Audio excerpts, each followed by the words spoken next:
একসাথে আজকে এই গানটা বেশ কয়েকবার গাইতে হবে। কোনটা? পাগলা থিতা মেয়েরা বোঝে না, পাগলারে জিলাপি দিও না। আজকে আর পাগলা কে? আমাদের ইরান। আর জিলাপি কারে দিবে? আমাদের আরব রাষ্ট্রগুলোরে।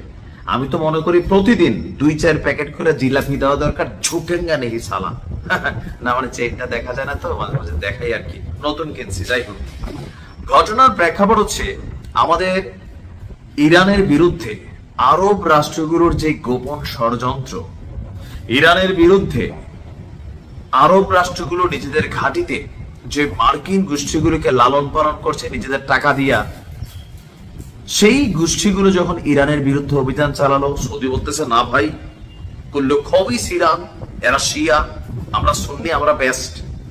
এই জন্য সারা পৃথিবীর সবচেয়ে বেশি সিনেমা হল সৌদিতে, নাকি? বাহরাইন নীরব, কুয়েত নীরব, সবগুলা তলে তলে প্রস্তাব দেখো, শোনো আমেরিকার সাথে বাড়াবাড়ি করো না। ইসরায়েল যেমনি মাইন হেলাও, এদেরকে আমেরিকা একটা মন্ত্র পাঠ করাইছে। কোন মন্ত্র?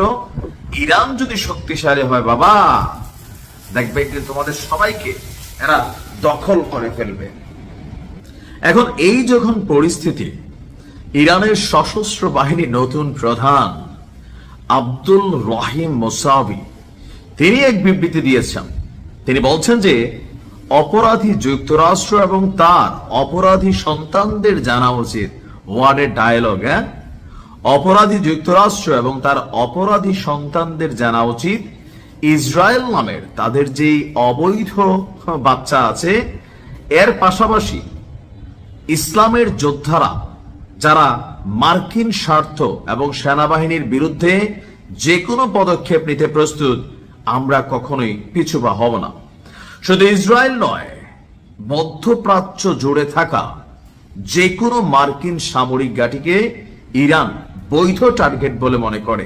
তবে এই কি বলা হয় যে অভিযানগুলো কোন আরব রাষ্ট্রের বিরুদ্ধে না, তবে যে সকল রাষ্ট্র ইরানকে শেষ করার জন্য তাদের ভূমিকে আমেরিকা অথবা ইরানের শত্রুদেরকে ব্যবহার করতে দিচ্ছে, তাদের বিরুদ্ধেও ব্যবস্থা নেওয়া হবে।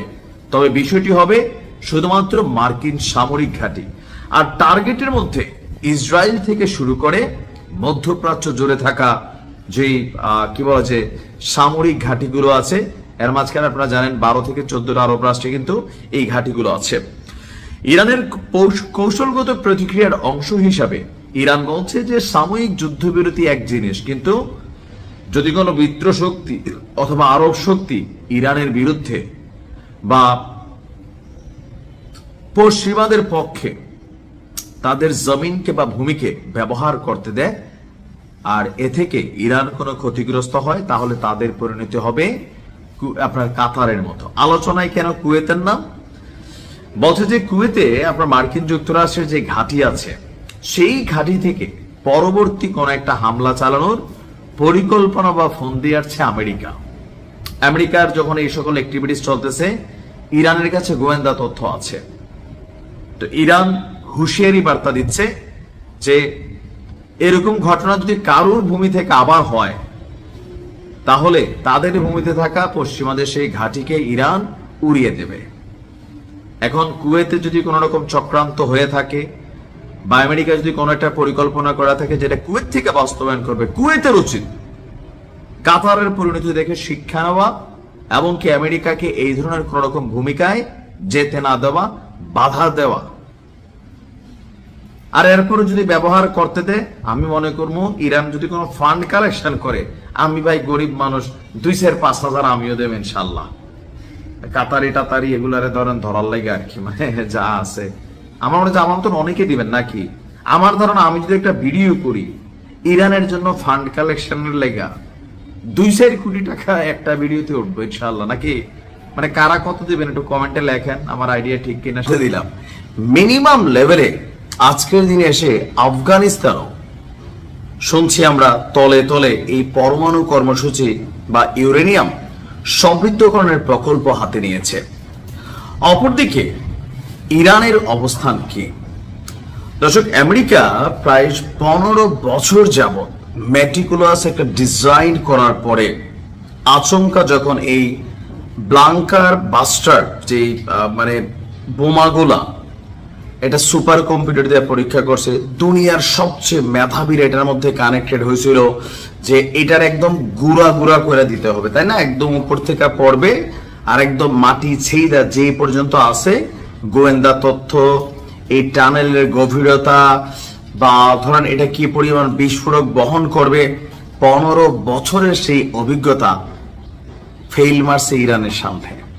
আমি মনে করি ইরানের জন্য বা আমাদের জন্য, দেখেন না ইরানের আছে কিন্তু আমার খুশি লাগে কেন? কজ আমি ইরানকে সাপোর্ট করি। আমি মনে করি মধ্যপ্রাচ্যের মধ্যে ইরানের মতো যদি 2-4টা বাঘের বাচ্চা থাকতো তাহলে পশ্চিমাদের এই এলাকাতে ঢুইকা গুটিবাজি করার কোনো সুযোগ থাকতো না। যুক্তরাষ্ট্র এবং ইসরায়েলের হামলায় যেই 3টি প্রধান, বিশেষ করে ফোর্দো এই কারণে বলছি, ফোর্দোতে কিন্তু রাশিয়ার বিজ্ঞানীরা কাজ করতো।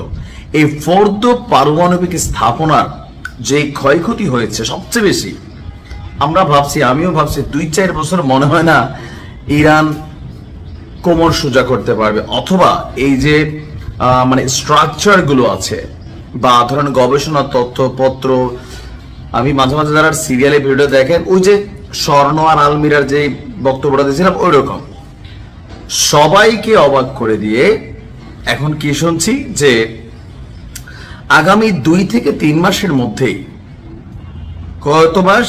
অনলি 2 থেকে 3 মাস, 2 থেকে 3 মাসের মধ্যেই সমৃদ্ধ ইউরেনিয়াম উৎপাদন শুরু করতে যাচ্ছে ইরান, অথবা পারবে। আর এই মন্তব্য কে করেছেন? একটা আছে যে নিজের গান নিজে গাচ্ছি, হ্যাঁ, মানে গোয়াল্লার দুধ তো নিজের কাছে ভালো, পাবলিকের কাছে খবর কি, আসেন। এই তথ্য দিয়েছে জাতিসংঘের পরমাণু পর্যবেক্ষণ সংস্থার প্রধান রাফায়েল গ্রোসি।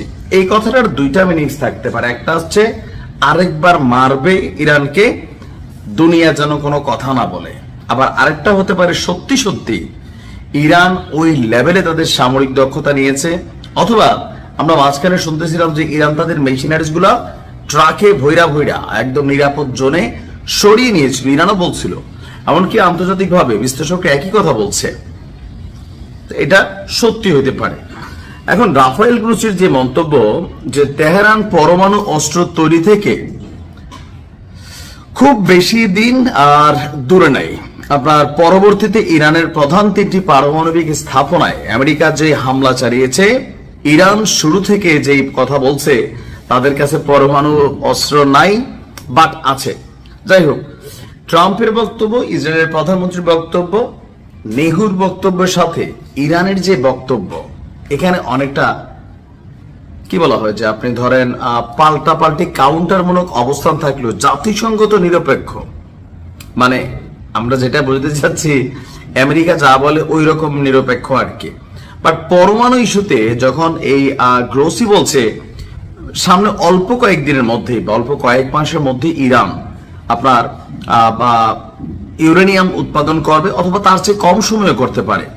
আরেকটি গুরুত্বপূর্ণ প্রশ্ন হলো যে ইরান কি পরিমাণ ইউরেনিয়াম মজুদ রেখেছে। তাদের দেওয়া তথ্য অনুযায়ী তারা বলছে তারা যে 408.6 কেজি বা 900 পাউন্ড। চিন্তা করেন কি এক জিনিস, 480 কেজি মানে কয় মন? 12 মন ইউরেনিয়াম। এইটারে ধ্বংসের জন্য দেশে দেশে যুদ্ধ লাগলো। আমেরিকা শুধু ইসরায়েলের ডিফেন্সে $800 মিলিয়ন খরচ করলো। আর এই যে অভিযান চালাইছে, এটা নাকি $1 বিলিয়ন খরচ হয়ে গেছে। তার মানে বুঝতে পারছেন, আমরা ভাবতেছি মাত্র 800 কেজি, তাহলে রাশিয়ার কাছে কতশো কেজি আছে। যাই হোক, সবচেয়ে পজিটিভ বক্তব্য হচ্ছে যে খুবই অল্প সময়ের মধ্যে ইরান রিকাভারি করতে যাচ্ছে, এটা হচ্ছে বেস্ট। ইনশাআল্লাহ কথাগুলো যেন সত্য হয়। ভালো থাকুন।